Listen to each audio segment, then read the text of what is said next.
There's a story every barista knows. A goat herder named Kaldi, somewhere in ancient Ethiopia, notices his goats are acting strangely, dancing, impossibly energetic, refusing to sleep.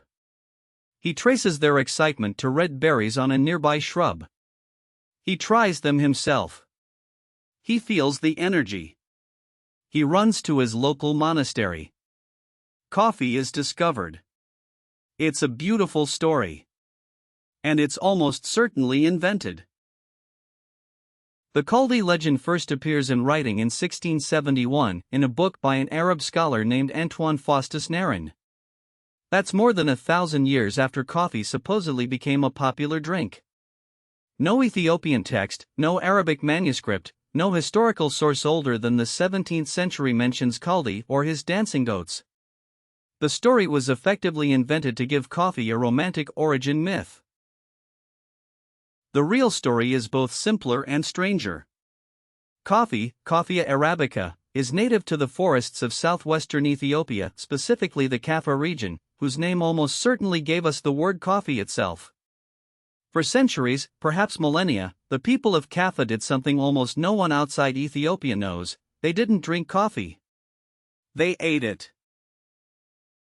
The Oromo people of Ethiopia ground coffee berries, not the roasted beans, but the whole fruit, and mixed them with animal fat to make portable energy balls. These were carried by warriors and traders on long journeys as a high-energy food. The caffeine provided endurance. The fat provided calories. This happened for centuries before anyone thought to brew it with hot water. Coffee was also used in spiritual ceremonies in Ethiopia long before it became a drink. The Kaffa people considered the coffee plant sacred, closely tied to rituals marking birth, death, and the spirit world. Coffee berries were fermented to create a low-alcohol ceremonial drink called kishir, a blend of coffee husks and ginger. The brew we know today came much later. The shift from food to beverage happened not in Ethiopia but in Yemen, and not until roughly the 9th to 15th century. Arab traders carried coffee plants across the Red Sea to Yemen, where Sufi monks began brewing it as a drink to sustain nighttime prayer sessions. They called it kawa, meaning that which prevents sleep. This is where roasting and brewing as we know it was born. Yemen didn't just brew coffee, it built a monopoly around it. The port city of Mocha, on the Yemeni coast, became the world's first great coffee trading hub. For most of the 15th and 16th centuries, all coffee in the world passed through Mocha. Yemen's coffee monopoly was so total that exporting live coffee plants or fertile seeds was punishable by death. Every coffee bean was parched or boiled before export to prevent germination. Then came the Ottoman Empire. By the mid-1500s, Istanbul had become the coffee capital of the known world. The first public coffee houses, called kahvehane, opened in Istanbul in 1554. Within decades there were hundreds of them, and they had become something the Ottoman sultans found deeply threatening: spaces where men gathered, talked politics, and criticized the government. Coffee houses were free speech zones. Inevitably, some sultans tried to ban them. Sultan Murad IV, in the 1630s, was so alarmed by the political conversations happening in coffee houses that he banned coffee on pain of death. He would reportedly wander the city in disguise at night, and anyone caught drinking coffee would be executed. Despite his best efforts, the coffee houses survived. People kept drinking. The ban failed. It's one of history's earliest examples of a government losing a war on a beverage. Coffee reached Europe in the 17th century through Venice, the great trading hub connecting East and West. The first European coffee house opened in Venice in 1645. Within 50 years, London had over 2,000 coffee houses, more per capita than almost any city in history.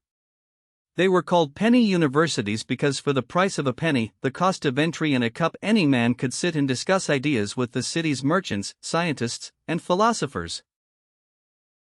The intellectual impact of those London coffee houses is almost impossible to overestimate. Lloyd's of London, the world's most famous insurance market, started in a coffee house. The Royal Society, England's premier scientific institution, met in coffee houses. The London Stock Exchange grew out of Jonathan's coffee house in Change Alley. Coffee didn't just wake people up. It may have catalyzed the Enlightenment. Back in Ethiopia, the homeland of coffee, the plant's global journey created a strange irony. While coffee made fortunes for Arab traders, Ottoman merchants, European colonists, and American corporations, Ethiopia for centuries received almost no economic benefit from the plant it gave the world. It wasn't until the 21st century that Ethiopian origin labeling and specialty coffee premiums began to return value to the source. The Great Theft of Coffee happened in 1616. A Dutch trader named Peter van den Broek smuggled live coffee plants out of Yemen, breaking the monopoly that had held for over a century. The Dutch brought coffee to their colonial plantations in Java, Indonesia. From there, it spread to the Americas, to Central America, to Brazil. The plant that began in one Ethiopian forest now grows in over 70 countries. Brazil's rise as the world's largest coffee producer, it currently grows about 40% of all coffee on Earth, began with another theft. In 1727, a Brazilian military officer named Francisco de Melo Palhita was sent to French Guiana on a diplomatic mission. He seduced the governor's wife. When he left, she gave him a bouquet of flowers. Hidden inside were coffee seedlings. Brazil's entire coffee industry grew from those smuggled plants. The Ethiopian coffee ceremony, still practiced daily in millions of Ethiopian homes, preserves the oldest continuous coffee tradition on earth. Green beans are roasted in a pan over open fire, ground with a mortar and pestle, and brewed 3 times in a clay pot called a jabina. The 3 rounds are named Abel, Tana, and Baraka, meaning the first, second, and blessing.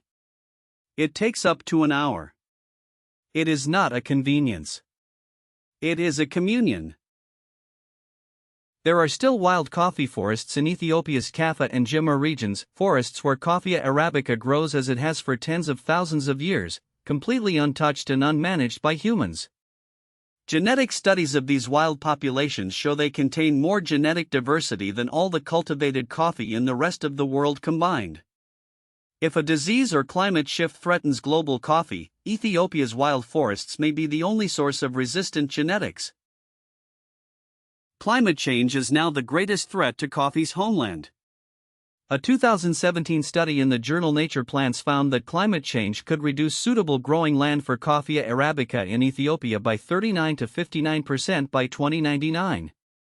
The forests that birthed coffee, that sustained human civilization in ways we're only beginning to understand, face extinction from the very industrial civilization that coffee helped create.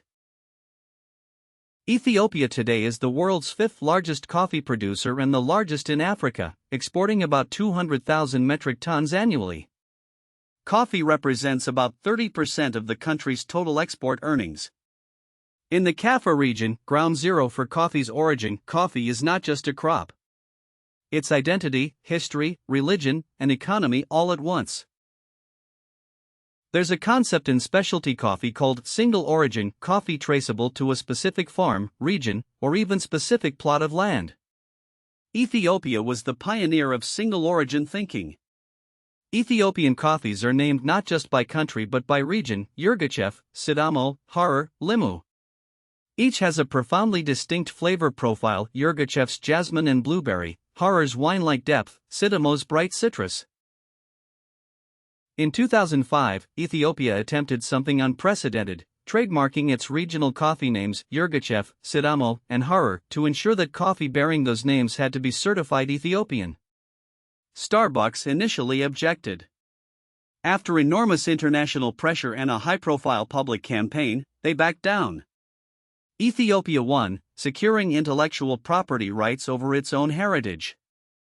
It was a rare victory for a producing nation. Every cup of coffee in the world, every espresso, every latte, every cold brew connects directly back to those Ethiopian forests. The Coffea arabica plant evolved in one specific geographic region on Earth and found its way into 2.5 billion daily cups through a chain of theft, discovery, revolution, and cultivation that spans 1,000 years. That's not just a beverage. That's civilization in a cup. The next time you taste something floral in a yirgacheffe, or smell something wild and fruit-forward in a natural process Ethiopian, remember, you're tasting the evolution of millions of years compressed into a single steep. You're drinking the birthplace of something that changed the world. Kaldi's dancing goats may be a myth. But the story of Ethiopia and coffee? That's entirely real. And somewhere in a forest in Kaffa, right now, a wild Coffea arabica plant is flowering, white blossoms that smell exactly like jasmine, bearing fruit that will never be harvested, never be roasted, never be tasted by anyone. Just growing, as it has for tens of thousands of years, long before anyone knew what to do with it.